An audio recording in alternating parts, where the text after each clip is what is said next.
Nagbabalik ang PTV Sports at para sa ating sports banter, ating kasama via Zoom sina Shihan, Dennis Aquino at Sensei Melo Valencia para pag-usapan ng ilan sa kanilang mga events. Good morning, Sensei Dennis and Sensei Melo. Magandang umaga po. Good morning, Miss Meg and Miss Sheila. It's nice to be back here in PTV Sports. Yes, and Yes. you're always welcome. Pero pag-usapan na po natin, kamusta po ba ang naging turnout sa nakaraang 46 June's Cup na ito lang weekend nangyari?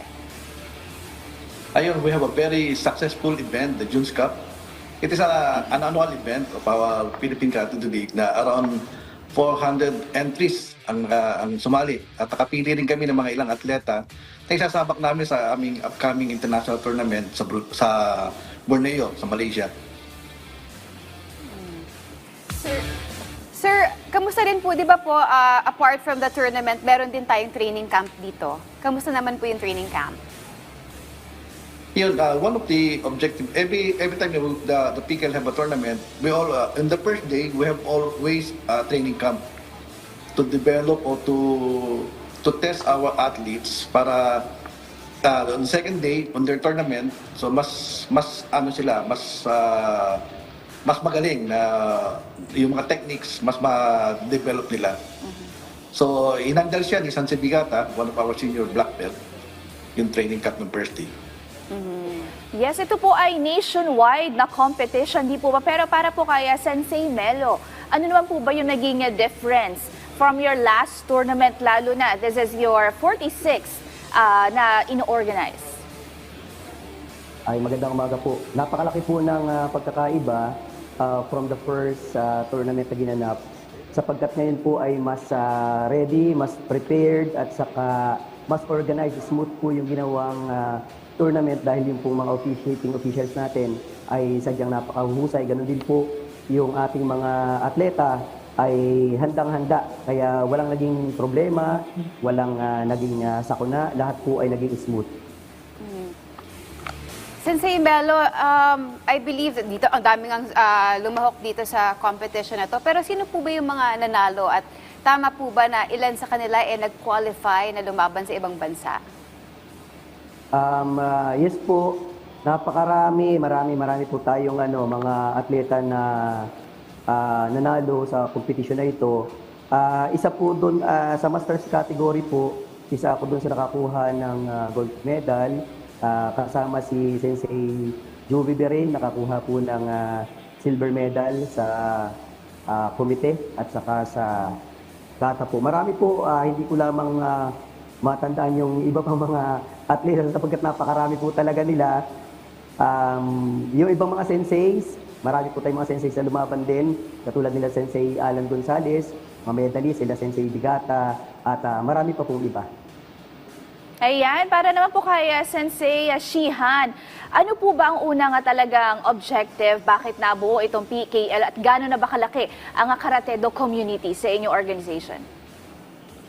So, sa PKL, we have around 45 branches scattered nationwide. So, we have thousands of members na one of the objectives kasi, nung pinundin namin to, because yours truly is an asthmatic and skinny boy, so from that organization, doon na unti-unti na-develop siya at dumami na siya sa ibang parte ng bansa. Ang concentration kasi ng organization is to develop the grassroots program. Mostly mga kids, so parang readying them for the national and international tournament. Especially this coming August, last week of August, our group is joining in the Vigilias Cup in Tagaytay City. Na alam ko na may ilang countries din, international, na magpa-participate doon. Shihan, Dennis, I believe na magkakaroon kayo ng upcoming event this coming weekend. Can you tell us more about it? Okay, on the third quarter of our activities, we have this coming August 10, we have a tournament in Bicol, in Legazpi City, the annual Bicolandia. Now we are expecting around 500 entries all over the Bicol region. Yun, tapos on the following week, back to Santa Rosa kami, yung anti-bullying cup na hosted naman ng Omicron. Then September, we have international event na yun yung nanalo itong August, yun naman ilalaban namin sa Borneo. Ano-ano man po ang mga expectations natin dito in your upcoming events, Shihan Dennis? So, expectation, we have a lot pa makadevelop kami ng mga makakuha kami ng mga atleta, mga new faces na ihahanda nga namin sa international tournament. Expectation, so as compared last year, siguro mas marami na sasali pa sa iba-ibang province ng Bicol. Itong upcoming event namin. Na Bicol is one of our stronghold regions ng PKL. Isa sa pinakamalaki naming grupo rin na kung saan different schools, universities, and mga malls, may mga karate clubs kami yan na kung saan sila ngayon may compete at makapili rin kami ng atleta na ilalaban naman namin para sa Korean Open on November. Sir Bello, this year po, sobrang daming nakalatag na events ng PKL. Pero meron po ba kami ibang maasahan pang events na ino-organize ng inyong grupo? Yes po, marami po. Ngayon po October 17, katulad ng nabanggit ni Sian, meron po tayong laban sa Sabah, Malaysia. Ito po yung North Borneo Open. Meron din tayong Korean Open Sports Festival ng WKMF. Ito po ay World Championship na gaganapin sa Busan, Korea.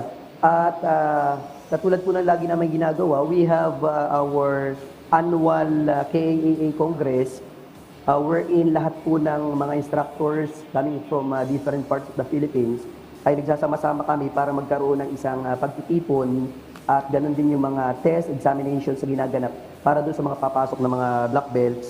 Then we have also 31st Estilo Cup ng PKL. Ito ay gaganapin sa International Lucid Hotel this coming November 23 to 24. We have a lot of activities po na gagawin pa, pinaplano pa lamang. At ito po isa sa katuparan ngayong taon na ito bago matapos ang taon. Kinakailangan ito po ay maging successful at inaasahan namin ito na magiging matagumpay sa pamamagitan po ng aming headmaster na si Sian Dennis. Well, nabanggit nyo na nga po ang upcoming tournaments at events ninyo. Para po sa mga interesado o may mga information pa silang gustong malaman about this, paano po ba sila sasali?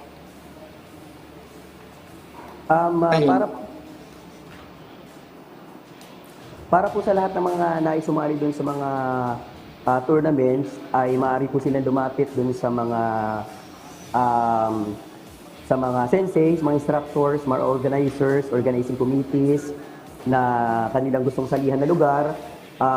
Kung hindi naman, pwede rin mag-message sa amin, Sensei Melo Valencia, at kay Shian Dennis Aquino, ganun din po kay Sensei Esen, Engineer Esel Aquino. So, yun po.